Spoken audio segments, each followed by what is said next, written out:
What's going on, guys? Rumble the Roamer here. I'm here with the book flipper again, one of my mentors. What's up, guys? Today we're going to talk about if 20 cents is too much to pay Amazon to label your books, you're probably in the wrong business anyway.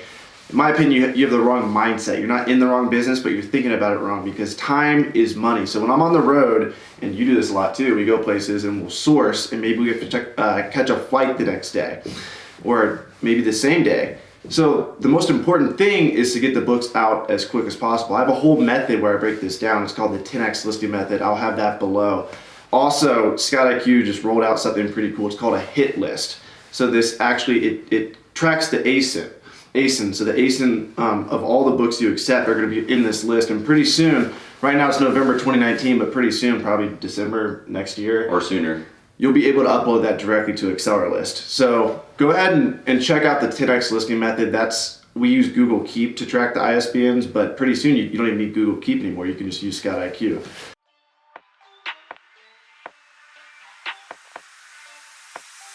Look, grind hard, well done, sir, and welcome to the freaking Well Show. So why is it important not to stress over the 20 cents?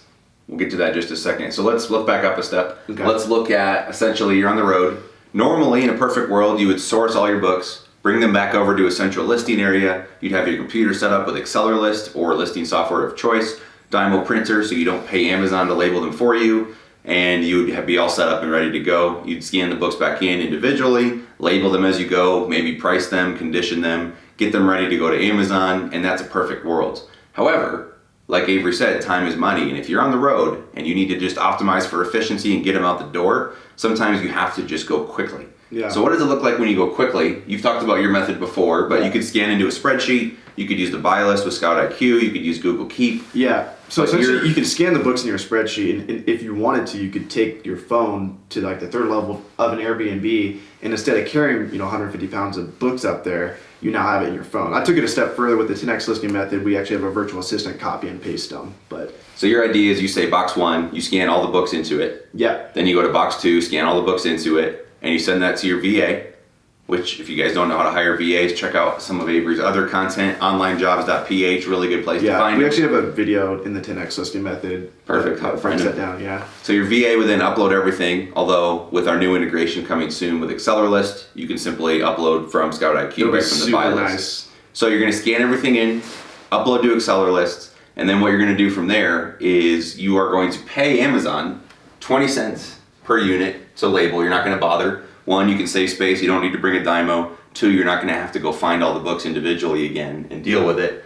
Box contents wise, if you do get splits, if you have let's say 800 books you're getting shipped out, box contents, Amazon's going to charge you 10 cents per book to do box contents.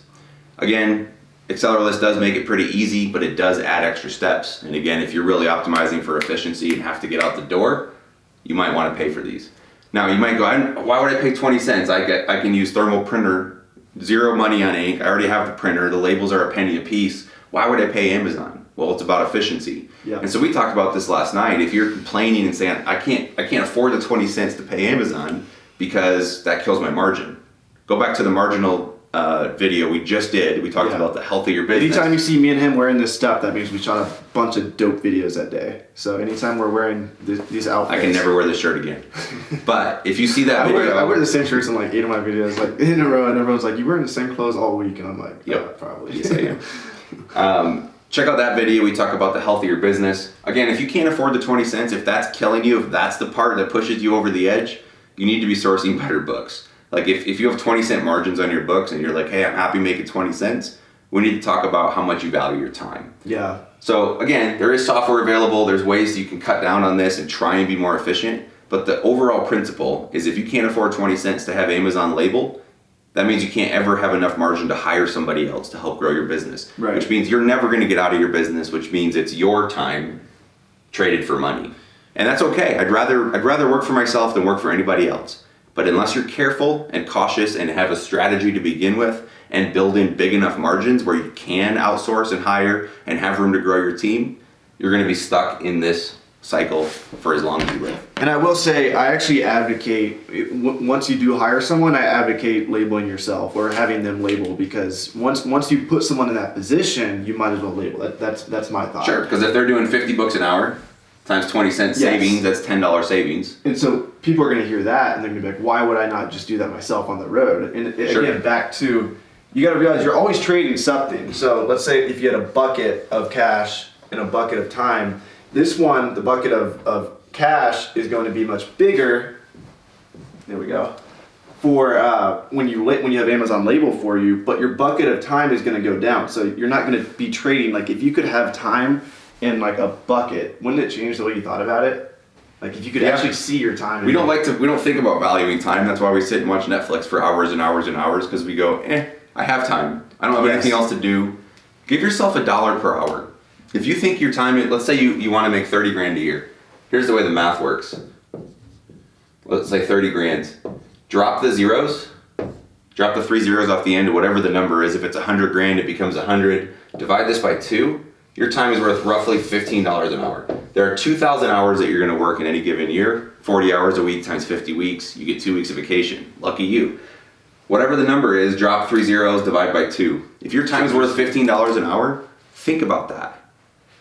And again, we're like, well, that's only working 8 hours a day. I work 12 hours, so I guess you could do the math and figure that out. But give yourself $1 per hour.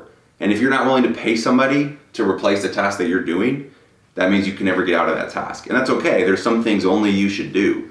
But labeling books, listing books, at some point probably shouldn't be the main. Yeah, that's the thing that's exciting about a book business is you can delegate these things. I think you can delegate these things easier than an RA business.